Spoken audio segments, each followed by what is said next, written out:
and fellow fellow enthusiast for the EPQ. I used it a lot when I was teaching, but unfortunately, I'd finished before it became so easily usable for students of modern foreign languages. Nick has done a great deal of work on this and making the EPQ readily accessible.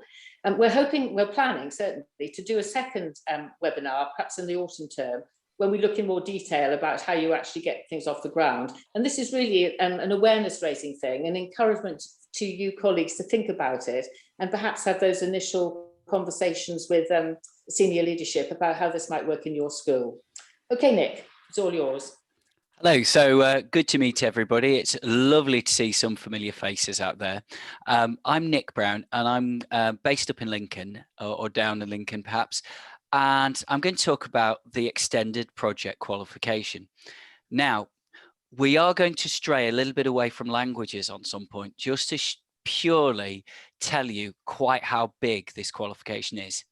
If I just get you to imagine, you could get a certificate for looking into absolutely anything. That is genuinely the scope of this. So obviously, if I ever want to know some ideas out there, I go to my children. So my 7-year-old, I said, oh, what kind of things would you like to study? You know, if you had some time to put something together. And he gave me his Lego Jar Jar Binks, and he's done a Bible story today. And he said incredibly profoundly, said, I wonder if they're similar. Wow, he's 7. And then I realized he probably could. In fact, he definitely could fit that around the EPQ. So what on earth is it? It can be done in anything. It is a student-centered qualification because they choose. Now it is available, and again, just to repeat slightly what Jane is saying, this is a brief overview session. We will be talking about the exact processes, the how to be successful, and what exactly it looks like, and available support in the autumn term when the football's over. It is available at GCSE, so you can do it level 1. You can get it level 2, that's the 4+, grade 4+ at GCSE at level 2, and then finally at level 3 for an AS, and that it carries UCAS points. Not only that, and I'll get more onto this later on, it does help students get to university in a variety of ways. Well, how can it do that, and what does it do? Well, very simply, the extended project qualification is really interesting. As a teacher, I just love it. It's interesting for you, but also for your students. It can connect them to the world, an area of interest, a job or a workplace, but also it gives them skills. Critical thinking, research, organization are the bottom 3 I've put on there. Now let's go back to the A-level essay descriptors. I think you'll find the word critical analysis. I'm fairly sure you'll find an independent research project, the words in the middle. And also when the mark scheme, they talk about having the student to be well organized in their essay. These are actually what we want out of the ideal student, aren't they? Now, how can it connect to the world? I have a student in the past who really wanted to do Hyperloop technology. Now, I don't know exactly what it is, but it's something to do with magnets and gravity, because I learned because of his essay. So what did he do? Well, he decided he would write to a university and interview a professor of this technology. Well, not only did he get advice from one of the world's leading fields, but he also got a 2-grade less offer for university. And that was one thing that he managed. Now, I must bring Jane in on this point, because Jane told me one of the best EPQ projects ever. And what we'll do, remember, we will connect about how this fits together shortly. So Jane, what was that really good one you were telling me? Yes, well, I had a student when that was the first year I'd done the EPQ, and he wanted to become a stonemason. He'd actually got the offer of an apprenticeship at Gloucester Cathedral, where they were doing a lot of renovations. And he got himself a block of stone, and he did a sculpture. That, you know, it's not only you can produce an artifact, which he did, and it was great, but it's the process of how he did it, and the design and the evaluation and everything, which goes into the EPQ. And it was really exciting. And off he went. You know, it was presented to his future bosses, and it helped him to get the apprenticeship. So that's how big it could be. I mean, my idea of doing anything artistic fills me with dread, but for some people, that is exactly what they want. But how many artists are there from around the world? Could that link to the foreign language that you're studying? Well, what a student needs to produce is essentially there are 4 outcomes. They write a dissertation, think university style, but I will look more in depth at that at a moment. They can do a performance.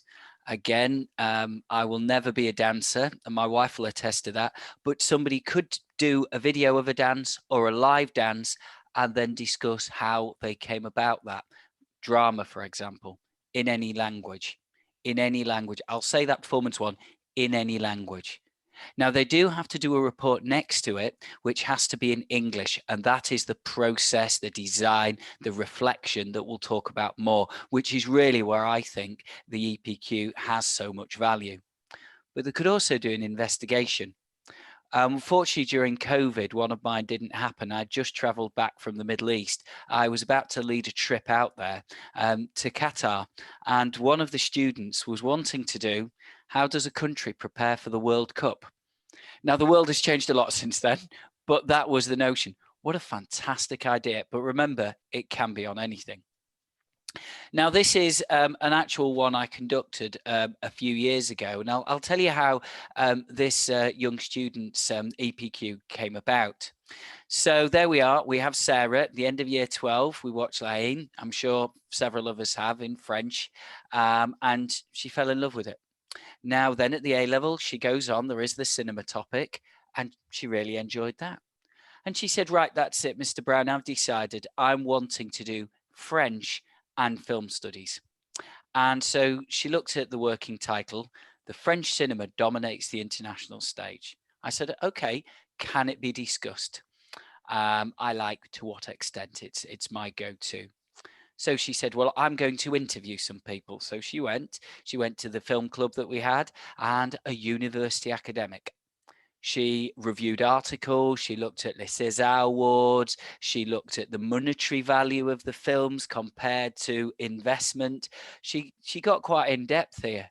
Then she tweaked the title to say, to what extent can it be said that French cinema should dominate the world?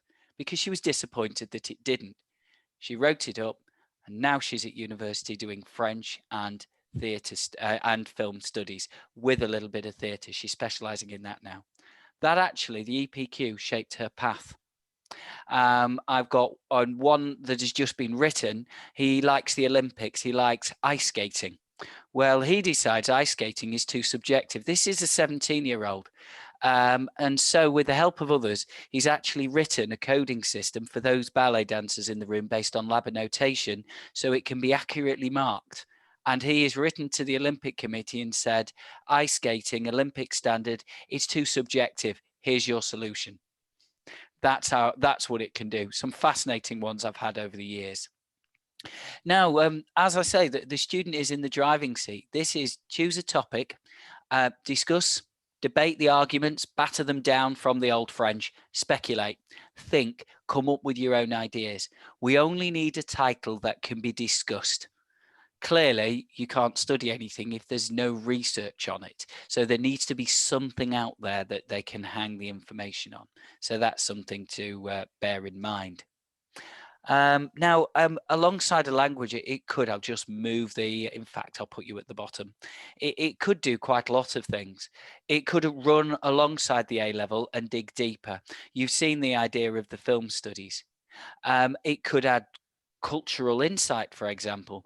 Now, bearing in mind, you cannot credit the same work twice. So you cannot do an essay, I know it's in French, but you can't do an essay on one film and then produce the same thing in another qualification. But the A-level language areas are very, very rich, and I think certainly provide the inspiration for that starting point. As I've already said, it could go to study aspirations for the future, but also you could use it to enhance the gap between GCSE and A-level. So if you do it in year 1, Personally, lots of models are out there. We start the EPQ in year 12 and finish early in year 13. And I think, Jane, you did a similar thing in your place of work. How did you do it timetable wise? Yeah, yes, we got them to the students in year 12 to produce some ideas, or to think about some ideas of titles in the summer term of year 12. And then we expected them to do some research and refine them. And we did the study skills then. Then we did research and refinement over the summer holidays. And they had to come back with, showing they had done something over that time. And then they wrote it in the first term, so that it was all over by Christmas or early January. And they were able then to concentrate on their other subjects, and it also gave us time to assess it. Yep, absolutely. We follow a similar model. The deadline, we aim for November, but absolute is January. So, but it could complement other subjects. It could be to help against A-level literature. It could be economics, sociology. Think of the A-level topics and remember, it could be absolutely huge.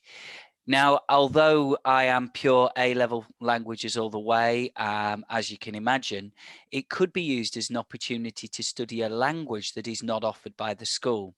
So currently in my department, we cannot offer A-level German. But if we had a German or a Dutch speaker, which we've not had, I do have examples previously, what we'd be able to do is we'd be able to accredit some kind of that interest or level. So long as that analysis, that report is in English, a lot of the work can be done in the foreign language. Now, it does also build that skills. Jane is talking about the study skills, the organisation, etc. that I've already said. That would enhance A-level as well as their future study. And it could also be a cultural area of interest in heritage. So where I live, in fact, my village, in our local church, there's a plaque to the 268 Polish airmen who never came home, because the village I live in was the Polish air base during World War II for the bombers. And we have large numbers of Polish native or heritage language speakers in the area. So one of them said, well, Mr. Brown, I'm interested in World War II. I want to say, to what extent were they successful? He's found out the areas they came from. We've got a campaign in the village because of his work to name one of the new streets after one of the towns in Poland. So it's been a real link to him. And some of that work actually has gone on to the Polish embassy, which we were delighted with.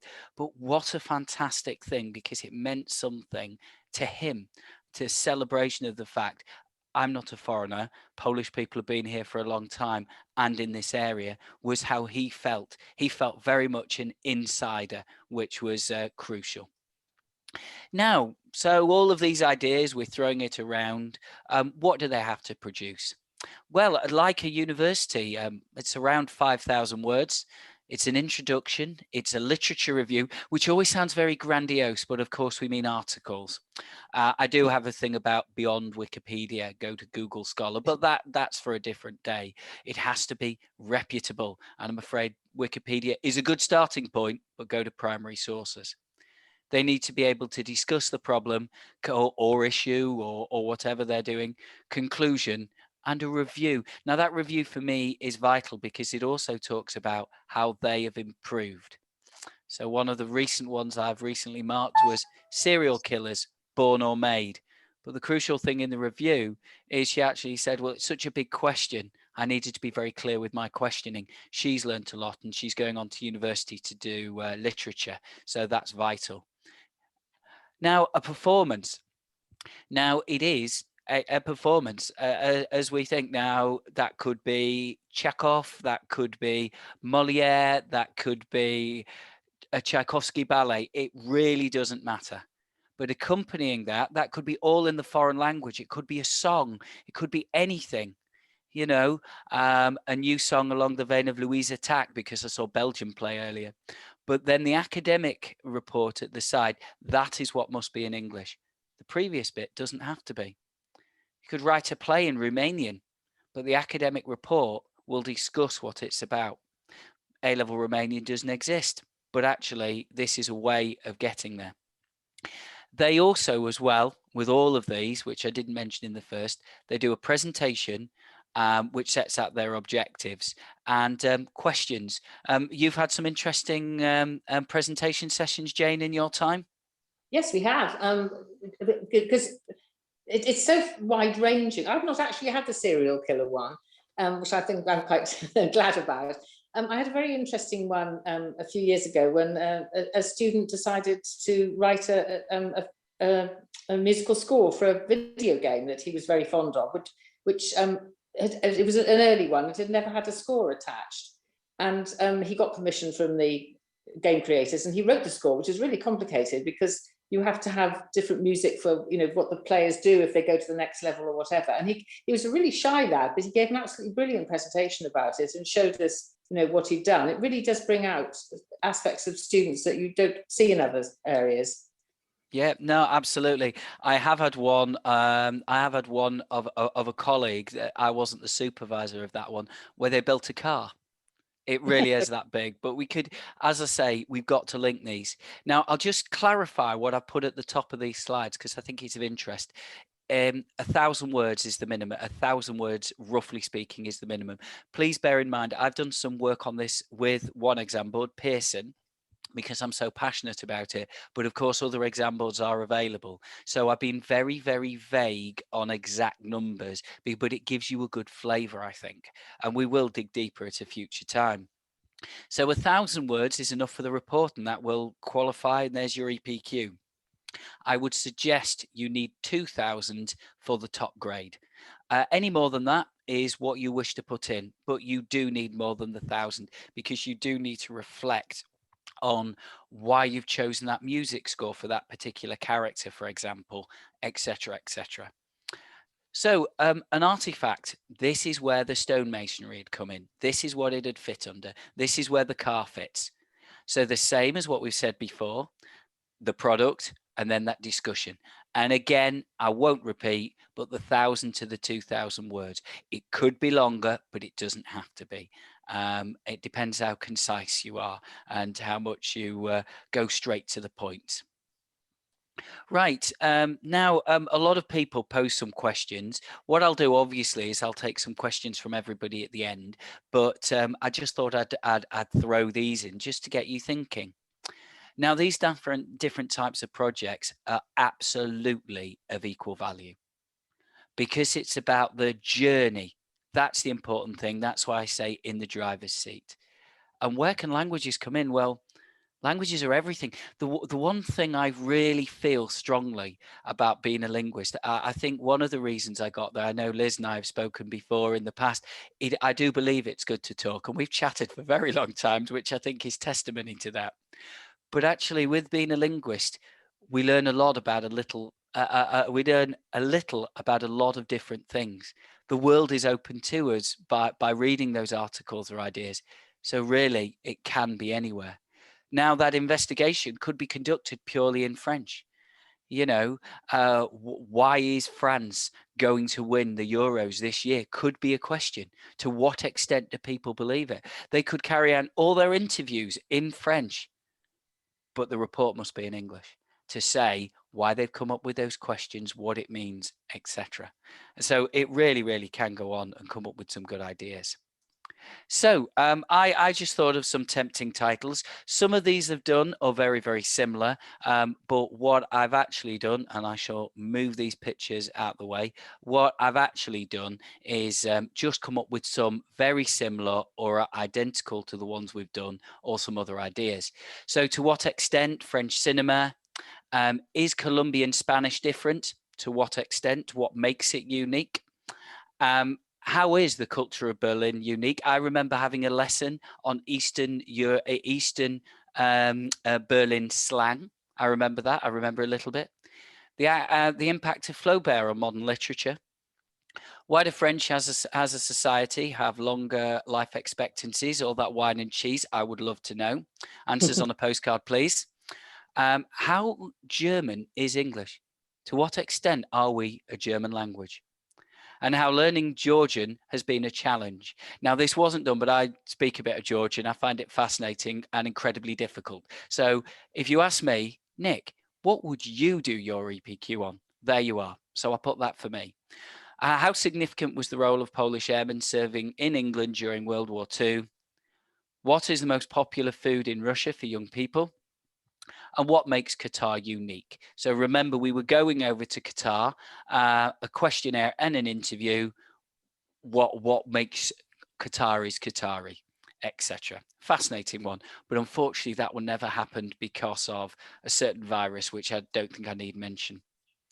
Now, your marks are given very simply for managing yourself and your work process. You are encouraging this person on a journey. You are no longer the teacher, you are the guide, you are the facilitator. When you're interviewing people, by the way, clearly safeguarding, health and safety, school policy, all of those things into extent, but they are managing the process and you are observing that. Of course, you can encourage, nag, what's the difference? You know what I'm saying.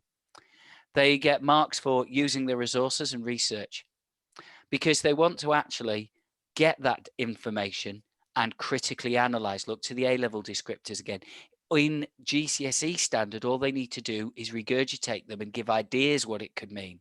But actually for level 3, for those really top marks, here's what it could mean. Here are the patterns that I've extracted from this information. And my conclusion is the French don't eat snails anymore, so it can't be that affecting their life expectancy or whatever.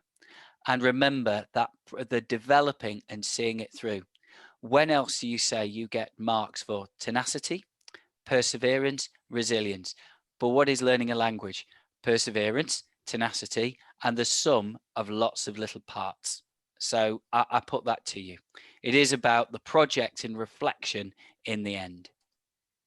Now, I have said I have done bits of work for Pearson on this, and other examples are available. I do work for others, but not on the EPQ. And I thought it'd be quite nice for you to see some of the resources that are here. This is just a flavour. This is not the dig deep. Pearson are actually running a course on this coming up, and there's podcasts available. Including to take back to your department to say, here's 5 minutes on what an EPQ is. So you've got this for a dissertation on the left hand side of the screen. It gives you a word count. It gives you a little mark sheet, a self-check, a green light for them, red, amber, green, clearly. And then on the other side, the artifact and performance. Now there's suggestions. You could do a 25-slide presentation. You could do a 1,500 word report and then a page booklet, or you could do a word report. It's giving suggestions because the scope is huge of what you can do. We will be discussing it more in depth in the future. But it's just to go over today and say what an asset I think this is to the students as a qualification. Now, my review of EPQ, I like rhyme, is simply this. The students have loved doing them. Yes, there've been moments when they've panicked, and I do know one where he actually listened to this. He decided that women don't get paid enough in the film industry, so he counted all the minutes and the words Hermione Granger says in episode 1 of the Harry Potter series. He then did the same with Harry and worked out how much they got paid per word. And then he pointed out that, of course, if it wasn't for Hermione, Harry would have been dead by the end of book 1. So she should have been paid more. But we could have done that with Lahane. We could have gone on to La Nouvelle Vague. We could have done all kinds of other things. It can be tailored to their strengths and interest. We've already heard about some of the performances and the car and the big piece of rock and dancing and ice skating, which I knew nothing about. And serial killers could be an area of interest. Conclusion of that, by the way, was we're perpetuating it because people are still talking about Ted Bundy, just for information. But it does have a way of keeping languages alive. Languages obviously are grammar, vocab, and the competence and confidence to put them together. But the wrapping around all of that meat in the sandwich is the culture. It builds on languages you already know. It can accredit cultural capital of the heritage students, but equally it can increase. And clearly, as I've been alluding to, I had some really good ones planned. It has got links to trips and visits. So it can pretty much do everything, but it can help us as linguists make sure we share our passion, which is, of course, the communication and the conversation, but it's also about the countries that I'm sure, which is why we fell in love with our chosen languages. And that is it. Now, I'm open to questions. I think we have some, but I'm going to stop share because if anybody wants to put any questions on, and I will go through chat and I will answer them first. But please feel free to use the reaction buttons, put your hand up or put your own hand up. That's no problem.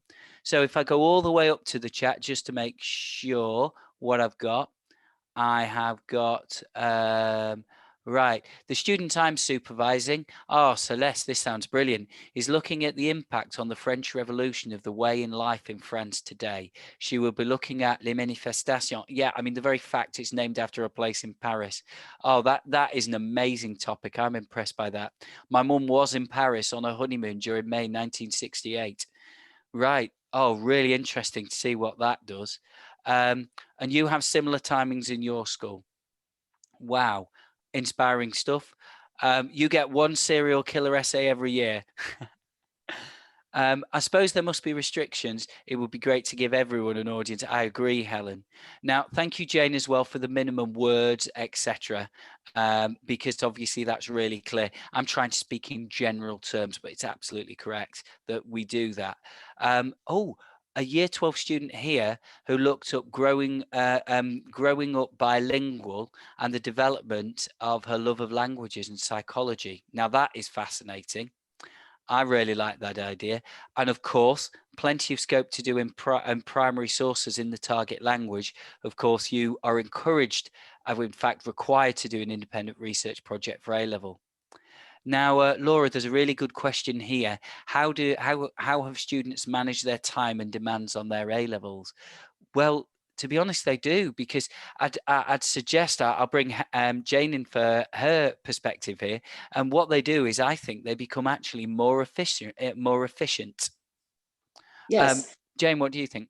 I agree. I'm just going to suggest that people might like to switch their cameras on because we're just talking to a wall of images at the moment. That's better.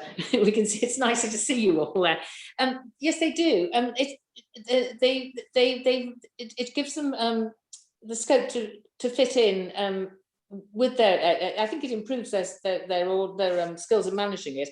I do think it's important, though, with the timing, and I see we've got quite a lot of people in the audience who are already doing it. Is that you don't want to be found, you don't want to find yourself towards the end of year 13 having to get the projects in. I think the ideal way is to start at the January or Easter in year 12 and run it on the calendar year so that it's over by the December of year 13, so that they've done it, they've done their presentation, it's in for you to mark and everything. We've had one question, Nick, which I think that I know the answer to. That's from Doug, about how many points. It's actually, yeah, it's A-level standard, but AS points, if I recall. Yes, so it's 28 for an A. Yes, so it can make all the difference. I was in an FE college, well, it was tertiary college really, teaching A-level French, and also as I was head of learning, I was called head of A levels. It was fantastically useful for students who needed a few extra points to get to know, to get to wherever they wanted to do on a purely utilitarian basis, but also for developing their skills and giving them something interesting to do. It was brilliant. Yeah, and I think I could see Jane nodding, Jane Hill. We both had students, I'm sure, where it has got them to uni. It has been maybe the decider, etc., if they're a grade below. I do think as well, universities no longer require, do you do an extra? The question is, what is your extra? And an EPQ can be that. And I really like Jane's point. I will raise it if you missed it in the chat. They can start off being rubbish and then improve. Exactly. Yes. So, and also, go on. Sorry, Nick. I think it was Jane Hill who said it's wonderful when they're starting to do their personal statements, because they've got something to talk about. You know how difficult they all find it when they're having to write about themselves and what they're interested in. But I know few of them get interviews these days, but also it's a really good topic to have ready to talk to people about, because it's something you're knowledgeable about and interested in. Absolutely. Now, it's interesting, Jane's now put in help students out doing veterinary and medicine. Yes, we have got one who wants to be a vet. Obviously, you can't do A-level veterinary medicine. So she's doing the habitats of hedgehogs. And it's all to do with the planning application. And there's a demise of hedgehogs. Apparently, I didn't know. I'm learning all the time. There's a demise in the hedgehog population. Houses are going up, and it's about their level of protection and is the mitigation. So she's got quite into this actually, but fundamentally it's about their ecosystems. Now imagine going to university from a veterinary college, a veterinary place, and saying, I know it's highly competitive. This is what I've researched. And here is the optimum habitats for hedgehogs. I just thought that was just fascinating. And there's a midwifery one, the NHS. I think anything you can do is fascinating. But if we link it back to languages, just think. For me, I've said I would want to really start looking at some of the high complex Georgian grammar and why it's so challenging to British people. Not just the alphabet; it is very, very different. Such a different language. Where I find it not comparable to any other of my languages, but other people would say, I want to research other aspects of a language that are already done. And they already know. Take something further. We have a question. Jen, I'll throw this to you, actually. I'm doing too much talking. How do you persuade non-languages A-level students to do something language or target language country orientated? Now, I've got loads of ideas, so I'll throw it to you first of all. Do you mean non-language? Do you mean non-language students in the sense they're not doing languages at all, or it's not their main interest? Well, I'm going to take this. So they're not doing A-level in a language. They've chosen not to. Right, they've chosen not to, yes.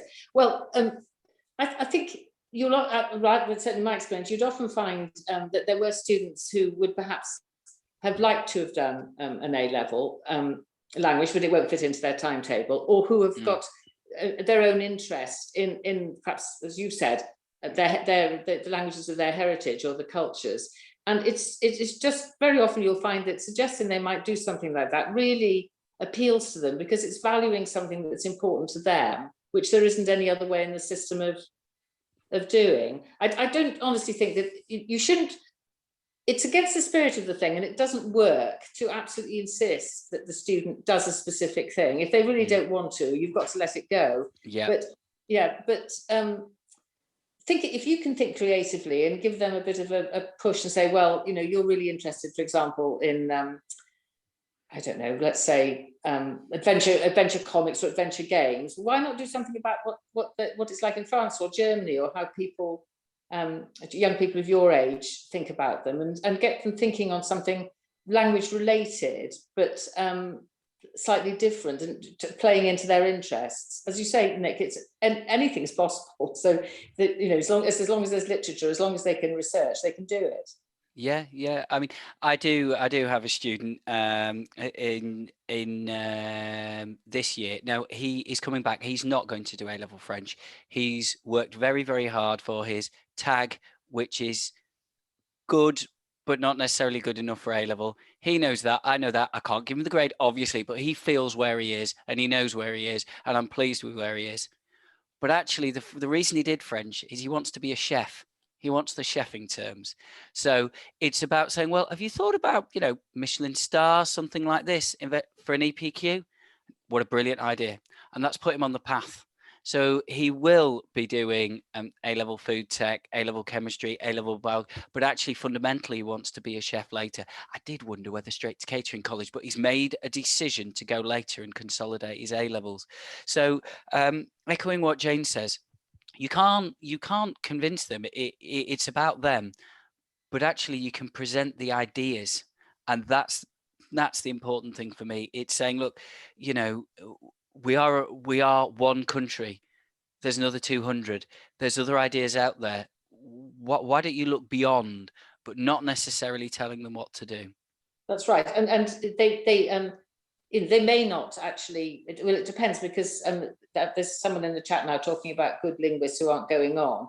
But you don't have to have the actual language element in it. It can be about the culture and the of the country that they're interested in. And I certainly found it useful to ask students what they were interested in, and then get them to relate it to how young people, how it differed in different countries, and how, or investigate how whatever it was they were interested in, what form it takes. I'm just remembering now, because it's a few years since I did it. I had one on pigeon fancying, which is a bit unusual, you know, so because there was someone who was he had racing pigeons, and he wrote a very interesting one about the difference between how the sport is run in different countries. He wasn't doing languages, but he was very interested in how in the sport in France and Spain. So it really is, and you learn, don't you, Nick? You learn a fantastic amount from your students on this. You do, and I would say at this point, when I took this on many years ago, I thought, well, I'd consider myself interested in just general things. But how am I going to be able to do this? How can I mark something on Hyperloop technology? How can I do that? I don't actually necessarily understand. Sorry, I'll just Google it. Oh, I'll use Wikipedia. I'll tell them not to. I'll just Google it to check what it means, first of all. But you're the guide, you're the facilitator, you're looking at their organization, you're looking how it goes. And it is incredibly motivating to see how they come out of themselves. So I just thought I'd mention that at this point. Pigeons, I know nothing either. That's right. I knew a lot more at the end than I did at the beginning. I've learned Maurice Wilkes designed the Range Rover. Yeah, I remember that fact from an EPQ, and so on. I'm sure Jane Hill's got some other stories of some odd way. In fact, Jane, can you think of some of your favourite EPQs, languages related or not? Oh, ballistics. Oh, brilliant. Absolutely brilliant. We actually had a student design an entire school a couple of years ago. He built a model, a scale model of a special needs school. So he researched everything from the paint color to the floor surfaces, all these things. And that was an interesting one because it was a special interest for him as an autistic student. You find that autistic people really like being able to get credit for this thing they're already spending so much time and energy thinking about. But it was really interesting. Language related, we've had a lot of students start language related ones and then drop out and break my heart. I had someone wanted to do Spain and the Moors and history of Spain. I was like, oh, I'm going to read this. It's going to be great. And then he was like, oh, I'm too busy. But yeah, that's a lot of the really interesting ones get turned into serial killers halfway through as well, which is a plague. It's a plague. There's something about being 17 that makes you really quite grim. But I think it is. I was absolutely shocked, actually, going back to the serial killers, where one piece of the research about the fascination was the number of people who have had tattoos of Ted Bundy's teeth marks. And it was, excuse me. Yes. But I do agree. I think because of the way EPQ is, there is a dropout rate. I'll be very honest with everybody here. But actually, they've still taken a few steps on that journey to be more considered and more critical thinkers and more organized. They just can't see it necessarily to the conclusion. Whereas those who do finish, the pride on their faces, because it's a big deal to them. For the first time ever, they're being sat and said, you're going to get rewarded for you being on your own and thinking. We'll give you the tools, but you've got to put them together and make the product. And I don't think we do that. I don't think we actually do it. But you think of the world of work, apart from obviously being a teacher, are you checked every 5 minutes? Are you checked every few days what you're doing? No, if you go working in government or whatever, you might have a project and you might be sent away for 3 months to work on one project. It might be a month. How do you break that into chunk-sized pieces? Well, we need to help them to do that. And I think this very genuinely does, because it's modeling all the way through. And just as a bonus, they can do it on whatever they're interested in. Yeah. So that's one point I like to make. I think most of the people on the call, Nick, I think are already doing it, aren't they? Or have we got some who are just thinking about it? Because we weren't sure when we advertised the talk what sort of audience it would be. So is there anybody whose school doesn't yet do an EPQ who's here tonight? Or are you all sort of halfway there, even if you're not doing it? I'm just trying to see on the chat now. No, there's a couple coming up. So you're all doing EPQ, brilliant. Our work here is done. It is. That's really great. And I think what we were really hoping to do tonight, and we're finding that people are already there, is seeing how it can work for the cultural aspect of languages, isn't it? Sort of, yeah. It's a really enhancing thing. It's brilliant. Jane, if you go to the Pearson website for EPQ, there's actually a section, a whole document on EPQ advice for MFL. So suggested titles, etc., broken down. You may see some of them are familiar because I've suggested a few to them and given you them tonight, but there's a lot of others on there. And I think it talks a little bit more about the rationale. So I'd suggest that's worthy to you. All Pearson have done is suggested, well, if it fits this for this subject, this for this, to broaden people's ideas. And I did actually find a website, just Google 600 EPQ titles. I want to say Oxford Royal. I just found it on Google, but it was fascinating. 20 for languages, 20 for English, 20 for sociology. It really was fascinating. So I commend that to you as well. But the Pearson MFL is good, I think. I think it's got some good suggestions on it. Not all by me, definitely not all by me. Look, someone, yes.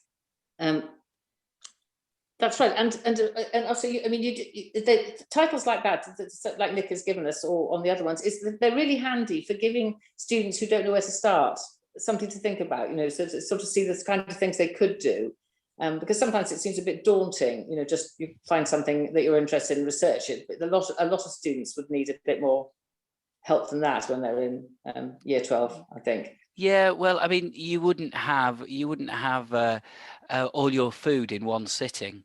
So when you say, oh, you've got to write 5,000 words, it's got to be broken down. And I did actually produce a document saying roughly how many words they should be writing a week, because it was one way of giving them a success measure. But of course, everybody thinks success is in a straight line, and actually it's more shaped like that. It's down, it loops around, you get back, you go, and I think we forget that. But it was just a very clear way of saying, have you hit your 150 words yet? Have you hit it? And it was a good way of just seeing how they were. And it turned into a bit of a running joke then. And you can imagine the post-it notes and things that I got all said 150 words on, but there you are. Right. Are there any more questions? Is there anything that you wanted to know about the EPQ that I haven't said yet? Oh, Hello. Helen. Oh, yes. Only that. Oh, sorry. Did someone else? Sorry. Want to go? No, after you, Corinne. No, after you. Go on, Corinne. Yes, I'm really sorry. I sound completely foreigner to this concept. I am in Scotland. I've been teaching for now over than 17 years, and we don't really have that in Scotland. And I was very curious, very keen into this kind of topic. And this is what we're lacking here, because a lot of young pupils have an interest, but they don't know how to direct that. They don't know how to research. There is a huge lack, mainly in the curriculum, in the Scottish curriculum. So I do apologise. I feel a little bit completely left out tonight, but it's a beautiful learning to me, and I am absolutely delighted to meet you all and to discuss with you. And I am trying to see if I can set up something in my schools in terms of adding some kind of qualification into the senior phase before they go into university, because a lot of them don't have that idea. And also the fact to link that to put them into kind of research and path, because it is all about personal growth development as well. It helps in terms of that. That is absolutely fantastic. And I think tonight you have the recipe for coaching, for the personal growth development, for the path, for the cultural knowledge, to bring that cultural knowledge, because we, in terms of Scotland, we only teach quite a lot of grammar, structural languages, in terms of, we don't have time due to the assessment and the requirement to bring that cultural knowledge. And I think sometimes it's too early in the stage when they just arrive in the first year and in the school, the secondary school.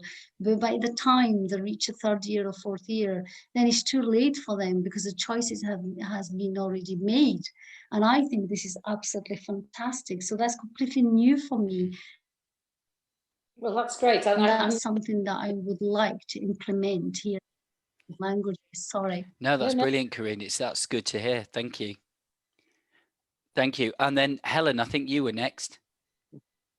Well, I mean, really inspiring. I've really enjoyed listening to you and everybody else. And I was wondering about, they put all of this effort into it. Are there any rules about being able to publish that or to host it on a site? Because I was looking at some of the examples that people gave there. And Celeste mentioned about somebody doing something on the French Revolution. I thought I'd be interested in watching that, looking at that. And I wondered, are there any, since presumably it's examined and assessed, does it mean that it can't be shared, or what's the situation? I'm not quite sure, because I will find out though, because I think that's a brilliant question. Because I know the students are sharing them, they're sending them to their universities, they're saying, so it's an exam, but I think it has to be, so the serial killer one is currently going through now. So I couldn't share that one, or I couldn't share some of the other MFL ones I had because they are going through now. And obviously we've got a certain process, which I'll not mention the word, it's too nice an evening, but we're going through that at the moment. But I'm fairly sure if the correct permissions are in place, just like you get a script back, an exam script back, and you're allowed to use it the following year, I think all we'd need to do is get the students' explicit permission. Yes. And after awarding, I think that's all you'd have to do, but I will check because I think it's a brilliant question. I don't know, Nick, actually, one of the things that's part of the EPQ process, which we did mention, but is that when the students have to give a presentation on whatever they've done, they find this absolutely terrifying. It was interesting because I was in further education. The students who are doing BTEC and doing this, because it's a freestanding qualification, so they could do it as well, they were much more confident because of the way BTEC is structured and the fact they're always doing presentations. They weren't fazed by it. But the A-level students often found it totally terrifying. And they have to have a certain, it doesn't have to be a huge audience, but there has to be a decent sized audience and there has to be some questions. And that again, when they've actually, usually it goes much better than they thought it would, because they're very enthusiastic, and they do get a real sense of achievement in that. But I think you're probably right that they wouldn't be able to share it more widely until it had been marked, assessed, and then returned from the board or whatever. Yeah. But yes, yeah. Yeah, and only a percent. I mean, Jane and several of you know this. Only percentage is actually sent away. It's sampled and moderated, as opposed to all sent off job lot. And as for the presentation, I get other staff to come in and help. Yeah. So the exams officer's a film buff, so he was in the film one. Yes. And then somebody else knew something about ice skate. They came along, but actually, it's real world. It's rapport. I'm very careful how I do it. I wouldn't do it with certain pupils, but it gives a really good opportunity to bring the school community together. And some of them have been done in front of classes, in fact. Yeah. Yes, and we were a group, because that's a good point to make, though I expect most people know that it is moderated and assessed and put in rank order and then only sampled afterwards. It's a very, and that's why you need to leave yourself a bit of time in the spring of the last year to actually get it all in on time. Absolutely, it's not daunting, but time consuming. It's not daunting, but it is time consuming, because you want to do them justice after all the work the students have put into it. Yeah. Absolutely. Right. Any more questions and comments? As I say, anything I've not told you about it, or Jane, because we could talk about it all day, and I really could, very genuinely. Oh, it's a shame to know it's not in Scotland. I'll never forget it's not in Wales either, but there is because I'm in South Wales, there's a very similar thing in the Welsh Baccalaureate. They have to do a very similar project and process. But it's not the EPQ. But it is a similar qualification. I do wonder, oh, sorry, Karine. Oh, sorry. Yes, we do have, it's called literature review, where teachers have the freedom to choose any kind of literature review as well. It's very similar, but I think it's more an obligations and it's in the final stage before you go to university. But this EPQ is more interesting because we can include it, incorporate it or implement it at very early stage. So there is an awareness, responsibility, and then pupils can take actions. And I think the beauty of it, to be able to be free to choose the topic that you're interested is very similar to the Finland from Finland curriculum. I think in the last 2 years, when they reach the final years, the pupils have the right to completely, how do you say, specialized in one specific topic, and they can form the teacher as well. If he says, for example, the French Revolution, because I am French, so of course I'll choose the French Revolution. So the pupils will go into that, and then the teachers will be trained to become a historian towards that topic. So it's very, very interesting. I think the EPQ is a very genius, really idea to captivate and to capture the interest and engage, interact with pupils. So when did that started in England? Is that English? Is that, sorry, can I just have a little bit of background, if you forgive me for that? Yeah, I mean, the background, as far as I know it, is simply this. We used to have a qualification called General Studies, where they valued general knowledge, some various aspects around education, and the ability to write an essay in a discursive manner.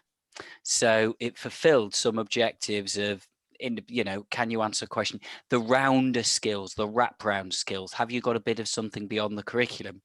Now, when that ended, they were looking at something else. And as far as I know, a man called John Taylor, Dr. John Taylor, who is the chair for Pearson, put together a proposal when that left in about 2008 and said, actually, what about this kind of idea? They got together with a large number of other people, and the modern EPQ was born then. Now, it'd gone on before in a different way, but not very well known. And I actually think as well, if we look back with the diplomas, and I'm thinking with Helen and Jane, when the diplomas were discussed, they realised then that because this was big, that EPQ is a survivor of the diploma, because they realised the need for that in-depth, detailed study. This is not a little bit of light touch and tokenistic study. This is think about something and be accredited for writing down what you think. You're right, Nick. It was part of the well, I don't know if they're late lamented, but the late diploma, and it was the only bit that survived when the plug was pulled on the diplomas in 2010-11. When the coalition government came in, and and thank goodness it did, because it's been a really valuable qualification for all sorts of students in all sorts of ways. Absolutely. But if it did exist in Scotland, Corinne, someone could do it in Russian, because the Russian hire in Scotland ended in about 2014 from memory, which made me personally very sad. Not that I sat it. Excellent. Is there any final comments or questions? No. Well, that's great. I think we're just coming up to our hour, and I know a few people have had to go, but it's been great to have so many people interested to come and find out about it. And I think, Nick, it gives us some enthusiasm to go on and go into a bit more detail sometime in the autumn term, if Helen will host us again. And hopefully, do spread the word. And it's great to have so many people who are already passionate about it. But we hope we've persuaded you that it really is worth doing something about. And go and talk. If it's in your school already, go and search out the person who's in charge of it. And if not, have a word with those who've got the power to bring it in, because they won't regret it. No, they won't. No. On behalf of everybody here, thank you ever so much to both of you. I think this has been lovely, because I've loved the way that you've sort of bounced off each other, the ideas, and it's making me feel I want to come. Well, I suppose I'm meant to be retired, but I think I'll go back and start banging the drum about this. I think it's a great idea. Really, really good, and lovely to get everybody else's ideas. And of course, you can use this room whenever you like. Thank you. That's great. So we'll make it very important that I host it. It just happens to be my account where I just say to people, yeah, if you want to use it, that's great. Well, it is great, and it's fantastic, because I mean that's one of the positive things. A few positive things about the lockdown is how we've all got used to using Zoom, and we're becoming increasingly good and creative about it, which is brilliant. Anyway, thank you all ever so much, and have a lovely evening, and thank you for it. I have to say, I'm very glad I didn't choose an evening for the webinar when one of the, I said to Nick, one of the home nations were playing, but he pointed out that, of course, that's a lot wider than I was thinking, England, Wales and Scotland, because what about Poland, not Romania, but there's other nations playing who are important to our staff and students. But I think it's I have to have a look, the Netherlands versus Austria tonight. So you're just about be in time to find the score, I should think, at this stage, or just even see the second half. So thank you very much indeed. Yeah, am I allowed to take a little picture of us to go onto the website along with the link to the video? Is that all right? Absolutely. And I'll send you the slides if you want. Oh, that would be great. Okay, so here goes everybody. I normally take a couple because someone will blink. 1, 2, 3, and yes, one a bit out of focus, so I'll do one more, and 1, 2, 3. Everyone looked very good then. Thank you very much. Helen. Thank you, everyone, and enjoy the rest of your evening. And we'll say goodbye now. And thank you very much for coming along and joining us. Bye. Thank you all. Take care. Stay safe. Bye-bye. Thank you, everyone. I just have a quick question before you leave. I've missed the whole thing because I had another meeting that took longer than expected. So where can I find the recording, please? Well, I'm about to. Let me just stop the recording now. Thank you. Yeah.